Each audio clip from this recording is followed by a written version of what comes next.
আসসালামু আলাইকুম। এই যে আজকে চলে আসলাম, আজকে ব্ল্যাক ফ্রাইডে। এই যে সকল মিলে বের হয়েছি। এই যে আমাদের বড় ভাইরা হাঁটতেছে, যাইতেছি মার্কেটে। কি কি পাওয়া যায়, কি অফার দিছে আজকে এটাই দেখা হবে। এই যে আমাদের তিন ভাই সামনে আছে, ঠিক আছে। তো এই শীতের মধ্যে আজকে তারপরে দেখেন অনেক ভিড়। এই সবার হাতে পুটলা পাটলা ভাই বের হয়েছে, আমরাও বের হয়েছি ঘোরাফেরার জন্যে। এই যে এখানে এক মার্কেট, এখানে চলে আসলাম।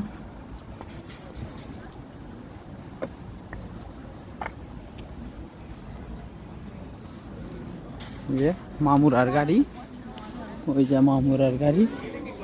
কোনো সমস্যা হয়েছে মনে হয়, লেগে মামুরার দেখা যায় দিকে খুব দৌড়াদৌড়ি। আমরা বিদেশিরা যারা